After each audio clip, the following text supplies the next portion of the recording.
क्या भाग्य किसी इंसान का पहले से तय होता है?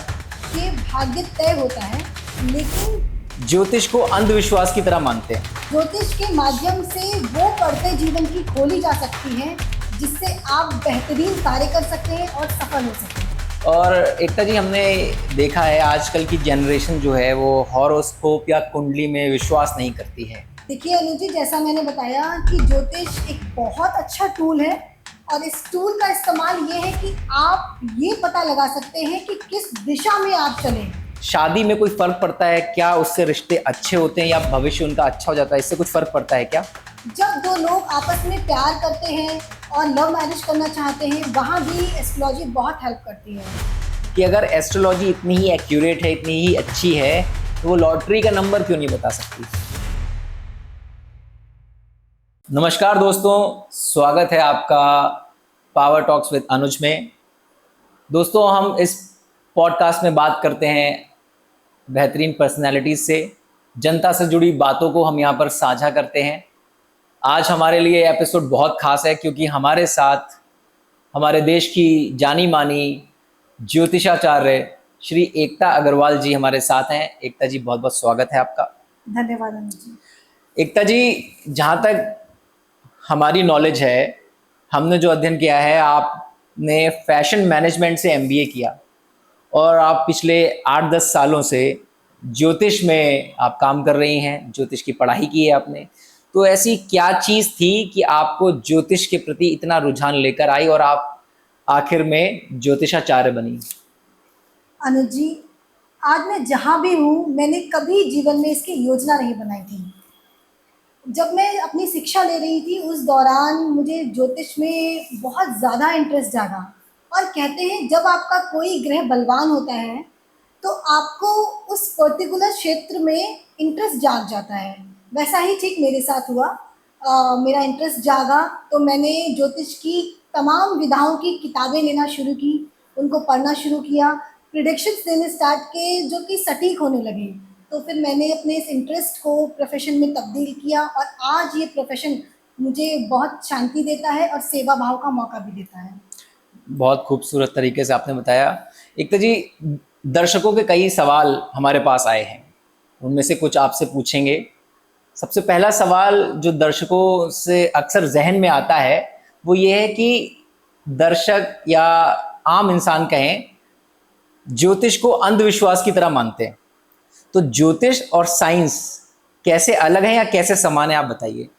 देखिए अनुज जी, ज्योतिष बिल्कुल साइंस है और ज्योतिष एक टूल है जिसके माध्यम से हम समय का और दिशा का मान लगा सकते हैं। यानी कि हम देख सकते हैं कि कौन सा समय हमारे लिए अच्छा है और किस दिशा में हम कार्य करें। ज्योतिष के माध्यम से वो पढ़ते जीवन की खोली जा सकती है जिससे आप बेहतरीन कार्य कर सकते हैं और सफल हो सकें। बहुत बढ़िया। एक और सवाल जो लोगों के मन में आता है कि क्या भाग्य किसी इंसान का पहले से तय होता है? और यदि पहले से तय होता है तो क्या ज्योतिष के माध्यम से, अपने कर्मों के माध्यम से या कुछ उपायों के माध्यम से क्या इसको बदला जा सकता है? बहुत अच्छा प्रश्न है आपका। देखिए, भाग्य तय होता है, लेकिन कर्मों के माध्यम से हम भाग्य की रूपरेखा बदल सकते हैं। अगर हमारे कर्म अच्छे हैं, सही दिशा में हैं, तो हमें जो सफलता मिलती है ना, वो बहुत ही शानदार होती है। तो कर्मों से हम इसको बदल सकते हैं, ये तय है। बहुत बढ़िया। और एकता जी, हमने देखा है आजकल की जनरेशन जो है वो हॉरोस्कोप या कुंडली में विश्वास नहीं करती है, करियर और ग्रोथ में ज़्यादा उनका विश्वास रहता है। जी। तो आप ये ज्योतिष के माध्यम से ये इसको कैसे समझाएंगे? क्या करना चाहिए यंग जनरेशन को? क्या हॉरोस्कोप और कुंडली के हिसाब से आगे चलना चाहिए या अपने करियर और ग्रोथ पर ही रहें? देखिए अनु जी, जैसा मैंने बताया कि ज्योतिष एक बहुत अच्छा टूल है और इस टूल का इस्तेमाल ये है कि आप ये पता लगा सकते हैं कि किस दिशा में आप चलें और किस समय में चलें जिससे रिजल्ट बहुत अच्छे आपको प्राप्त हों।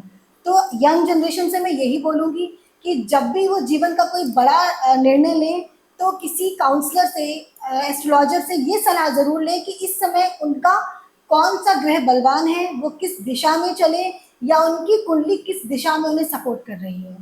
बहुत बढ़िया। एक और प्रश्न बहुत अच्छा है, काफ़ी लोगों ने मुझसे कहा था इसको पूछना, कि आजकल जो यंग जनरेशन है वो वैसे तो नहीं विश्वास करती है कुंडली पे या कहें एस्ट्रोलॉजी पर, लेकिन जब शादी की बात आती है उनकी तो वो एस्ट्रोलॉजर से ज़रूर कंसल्ट करते हैं।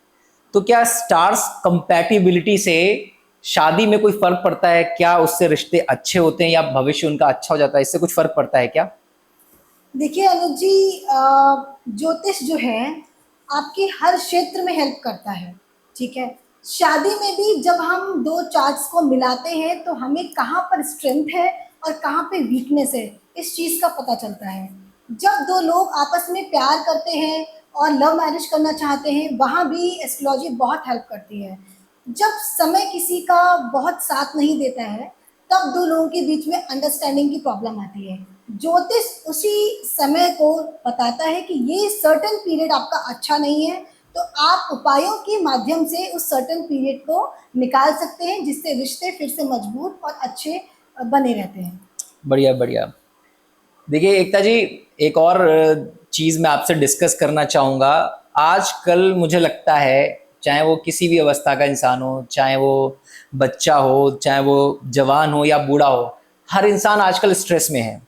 किसी न किसी चीज़ का स्ट्रेस उस पे है। अगर बच्चा है तो उस पे पढ़ाई का स्ट्रेस है, कोई जवान है तो उस पे करियर का स्ट्रेस है, और कोई बूढ़ा हो गया है तो उस पे अलग तरह का स्ट्रेस है। तो क्या एस्ट्रोलॉजी से स्ट्रेस मैनेजमेंट भी किया जा सकता है? जी अनुज जी, मुझे लगता है ये आपका बहुत ही बेहतरीन प्रश्न है, क्योंकि जो स्ट्रेस है ना उसकी कोई वजह नहीं है। वो किसी भी रूप में हमारे जीवन में आ सकता है, चाहे वो बिजनेस के रूप में हो, चाहे शिक्षा के रूप में हो, हेल्थ के रूप में हो, या फिर जॉब के रूप में हो। देखिए, जब भी हमारी जन्म कुंडली में चंद्रमा पीड़ित होता है तब स्ट्रेस आ सकता है, और जब बुध भी पीड़ित हो जाए तो स्ट्रेस एक गंभीर रूप ले सकता है। अगर समय से हम अपने चार्ट को एनालाइज करवा लें और पीड़ित ग्रहों की रेमेडीज कर लें तो समस्या बहुत हद तक कम हो जाती है। कि एक सवाल मैं आपसे पूछना चाहूँगा और जनता भी उसको, हमारा व्यूअर्स भी सुनना चाहेंगे, कि कोई ऐसा केस आपके पास आया हो जिसका आपने एस्ट्रोलॉजी के हिसाब से कुछ उसको उपाय बताए हों, जिसको करने के बाद उसकी प्रॉब्लम सॉल्व हुई हो और उससे आपका एस्ट्रोलॉजी के प्रति विश्वास और बढ़ा हो। क्योंकि अगर आप ऐसा कोई केस हमारे साथ शेयर करेंगी तो शायद हमारे व्यूअर्स का भी विश्वास एस्ट्रोलॉजी की तरफ बढ़ेगा, लोगों में विश्वास पैदा होगा कि एस्ट्रोलॉजी से बहुत कुछ हो सकता है। क्या आप साझा करना चाहेंगी? देखिए अनुज जी, मैं किसी का नाम तो यहाँ पे लेना नहीं चाहूँगी, लेकिन हाँ, एक केस मैं आपके साथ साझा करती हूँ। मेरे एक क्लाइंट हैं जिन्होंने शादी के लिए अपना चार्ट मुझे दिखाया था, और उनका जो चार्ट था, एक तो वो मांगलिक थे, दूसरा जो उनका चार्ट था वो मैरिड लाइफ अच्छी नहीं दिखा रहा था। तो मैंने उन्हें सजेस्ट किया कि वो शादी ना करें, अपने जीवन को कोई और रूप दें। लेकिन उनको लव मैरिज करनी थी, तो उन्होंने कहा कि हम आपके गाइडेंस में रहेंगे, सॉल्यूशंस आप हमें दीजिए, लेकिन वो शादी करना चाहते थे। तो मैंने उनको शादी करने की परमिशन दी, और साथ-साथ जो रेमेडीज़ प्रोवाइड किए वो उन्होंने किए। और जब उनके जीवन में ऐसी दशा आई जिसमें प्रॉब्लम ज़्यादा हो सकती थी या सेपरेशन हो सकता था, उस दौरान उन्होंने रेमेडीज़ किए, और मेरे कहने पर वो सर्टेन पीरियड उन्होंने अलग-अलग रह के बिताया। यानी कि वो दोनों जॉब करते थे, हस्बैंड एंड वाइफ, तो दोनों अलग-अलग जगह रहे। उस टाइम पीरियड को निकालने के बाद आज काफ़ी साल हो गए हैं, और उनका रिश्ता अभी भी, देखिए, छोटी मोटी नोक-झोंक तो सब में होती है, लेकिन उनका रिश्ता आज भी बहुत अच्छा है। बहुत अच्छा। इस तरह से तो मैं अपने व्यूअर से भी कहना चाहूँगा कि जिनकी कुंडली में भी ये दोष हो इस तरह का, या शादी ना हो पा रही हो या शादी में कुछ बाधाएं आ रही हो, तो एकता जी से संपर्क करें। शायद आपकी ज़िंदगी में भी शादी के वो बढ़ जाएंगे और आपकी भी मैरिड लाइफ अच्छी चलेगी। बहुत ही एक रोचक सवाल आया है मेरे पास, जो हमारे ही ऑडियंस में किसी ने पूछा है, तो मैं आपसे पूछना चाहूँगा कि अगर एस्ट्रोलॉजी इतनी ही एक्यूरेट है, इतनी ही अच्छी है, तो वो लॉटरी का नंबर क्यों नहीं बता सकती? देखिए, ज्योतिष धन कमाने का ज़रिया नहीं है। ज्योतिष जो है वो दिशा दिखाने का टूल है। सही समय पर सही दिशा देना ज्योतिष का काम है। ज्योतिष एक रोशनी है जो आपके राह को उज्जवल करती है, ताकि आप एक बेहतरीन सफलता हासिल कर सकें। बहुत बढ़िया। तो जिन्हें जिन्हें लॉटरी का नंबर चाहिए था उन्हें, मुझे लगता है, इसका जवाब मिल गया होगा। एक और सवाल जो काफ़ी लोगों ने पूछा है कि क्या एस्ट्रोलॉजी से ये जाना जा सकता है कि मैं करोड़पति बनूंगा कि नहीं? देखिए, कुंडली में ऐसे योग विद्यमान होते हैं जिससे ये पता लगाया जा सकता है कि आप कितना धन अर्जित करेंगे या आप कितने ऊंचे स्तर तक पहुंचेंगे। लेकिन उसके लिए सबसे ज़रूरी है आपके कर्म। अगर आपके कर्म सही हैं और सही दिशा में हैं तो आप ज़रूर बड़ी सफलता हासिल कर सकते हैं। बहुत अच्छा। अच्छा, राहु केतु को सभी लोग नेगेटिव ही देखते हैं, क्या सच में राहु केतु नेगेटिव ही होते हैं? अनुज जी, कोई भी ग्रह बुरा नहीं होता, बस जीवन में थोड़ा संघर्ष देता है। जैसे हमारे सनातन धर्म में हम प्रभु श्री राम जी को देखते हैं, वो महलों में रहते थे, लेकिन एक जीवन का उनका ऐसा समय काल आया जब 14 वर्ष के लिए उन्होंने वनवास झेला। लेकिन वही जो वनवास था उसने उन्हें प्रभु श्री राम बनाया, भगवान श्री राम बनाया। तो कह सकते हैं कि परेशानी में कोई निखर सकता है और कोई बिखर सकता है। एक और सवाल है कि लोग कहते हैं अक्सर मंगल दोष की वजह से उनकी शादी टूट गई या शादियां टूट जाती हैं। क्या सच में मंगल दोष से शादियां टूटती हैं, और अगर टूटती हैं तो इसका कोई उपाय है एस्ट्रोलॉजी में? देखिए अनुज जी, मंगल एक ऊर्जा है और अगर इस ऊर्जा का बैलेंस दोनों तरफ चेक किया जाए और तरीके से इनका उपाय किया जाए तो कभी भी ऐसी दिक्कत नहीं आती है। मैंने ऐसे कई केस देखे हैं जो मंगल दोष होने के बाद भी बहुत अच्छी तरीके से लाइफ गुजार रहे हैं। बहुत बढ़िया। एक और बहुत अच्छा इंटरेस्टिंग सवाल आया है कि क्या आपके पास कोई ऐसा क्लाइंट आया जो आपसे उसने कोई राय ली हो अपने जीवन में एस्ट्रोलॉजी के नज़रिए से, और आपने उन्हें राय दी हो लेकिन उन्होंने उसकी आपकी राय मानी ना हो, और बाद में उन्होंने फ़ोन करके आपको बताया और रिग्रेट फील किया हो? ऐसा कुछ हुआ आपके साथ? देखिए अनुज जी, एक केस मैं आपके साथ डिस्कस करती हूँ। मेरी एक क्लाइंट हैं जो सिंगापुर से हैं। उन्होंने मैरिज के टाइम मुझे अपना चार्ट दिखाया था। मैंने उनके चार्ट को देख के एक बात बताई थी, उन्हें सजेशन दिया था कि संतान होने के योग आपके 1 साल के अंदर के ही हैं, नहीं तो आगे चल के दिक्कत आएगी। और उन्होंने प्रोफेशन के चलते इस चीज़ को शायद इग्नोर ही किया होगा। आज 7 साल हो गए हैं और उन्हें संतान प्राप्ति नहीं हो पाई है। अच्छा, बहुत। एक और सवाल कि अगर कोई व्यक्ति अपने जीवन में बहुत सारा धन कमाना चाहता है, बहुत सारा, क्योंकि वो उस चीज़ों को इस्तेमाल नहीं कर पा रहा है, तो उसके लिए उस क्या उपाय है कि वो बहुत कम समय में धन अर्जित कर सके? धन कमाने के लिए माँ लक्ष्मी के बीज मंत्र का आप रेगुलर या माँ लक्ष्मी की पूजा करें। आपके इर्द गिर्द जो भी फीमेल है उनकी रिस्पेक्ट करें और सही दिशा में अपने कर्मों को करते रहें।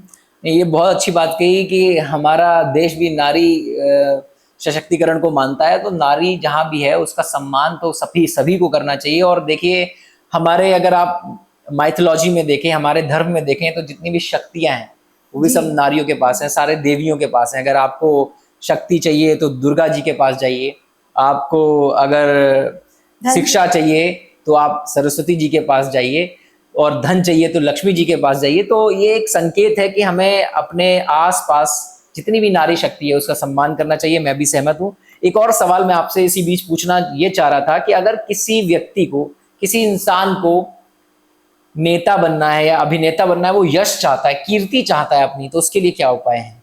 अगर किसी को अपनी लाइफ में सत्ता और पावर बढ़ानी है तो उसको सूर्य उदय से पहले उठना चाहिए और सूर्य नमस्कार रोज करना चाहिए। ये निरंतर करने से जीवन में सत्ता और पावर 100% बढ़ती है। ये बहुत अच्छी बात कही कि आजकल मैं देखता हूँ जितने भी यंगस्टर्स हैं उनका जीवन शैली बिल्कुल भी अलग है। लोग सूर्योदय से पहले उठते हैं और सूर्यास्त के बाद 9 साढ़े 9 बजे सो जाते हैं, जैसा कहते हैं हमारे सनातन धर्म में। लेकिन आप उल्टा ही करते हैं। लोग जब 4 या 5 बजते हैं तब वो सोते हैं और किस समय उठते हैं। तो early to bed and early to rise, ये तो सभी का हमने पढ़ा भी है। तो ये बहुत ज़रूरी है आपके लिए। अगर आप जल्दी उठ नहीं रहे हैं तो आप दिन में वो कीमती समय गंवा रहे हैं जिसमें आप बहुत कुछ कर सकते हैं। एक जाते जाते आखिरी सवाल आपसे ये पूछना चाहेंगे कि शादी के लिए एक अच्छा जीवन साथी पाने के लिए क्या रेमेडी एस्ट्रोलॉजी में बताई गई है जिससे उपयोग करके कोई भी व्यक्ति अपना जीवन साथी अच्छा चुन सके, उसे अच्छा मिल सके? देखिए, हमारे सनातन में मैरिड लाइफ अच्छी करने के लिए हो या अच्छा जीवन साथी पाने के लिए हो, शिव जी की पूजा बताई गई है। शिव जी और माँ पार्वती की पूजा करने से आपको डेफिनेटली एक अच्छा जीवन साथी प्राप्त होता है। अच्छा, एक और सवाल मैं अपना पर्सनल पूछना चाहता हूँ। जैसे आपने पूजा की बात की, तो मैं किसी भी मंदिर में जाता हूँ या किसी भी ऐसे अनुष्ठान में बैठता हूँ या पूजा में बैठता हूँ, तो मुझे घबराहट होती है, मुझे अजीब सा लगता है, या कोई घंटा बजता है तो मुझे दिक्कत होती है। तो क्या ये नेचुरल नॉर्मल है, या फिर मुझे कोई दिक्कत है, या मुझे इसकी कोई रेमेडी आपके पास है तो बताइए। देखिए अनुज जी, मेरे ख्याल से बहुत लोगों के साथ होता होगा कि मंदिर में बहुत अनकंफर्टेबल महसूस होता है, बहुत अजीब सा लगता है, कुछ अलग सी वाइब्स लगती हैं, और पूजा करने बैठो तो भी लगता है कि जल्दी जल्दी उठ जाएं। तो इसके क्या कारण, जबकि मेरी श्रद्धा, मेरा भाव भगवान की तरफ बहुत है, तो ऐसा क्यों होता है? देखिए अनुज जी, पूजा सिर्फ भगवान के प्रति ही नहीं होती है, पूजा कर्मों के प्रति भी होती है। अगर आप अच्छे कर्म कर रहे हैं और पूजा कम भी कर रहे हैं, तो मुझे नहीं लगता उसमें कोई ऐसी बड़ी विचित्र या अलग बात है।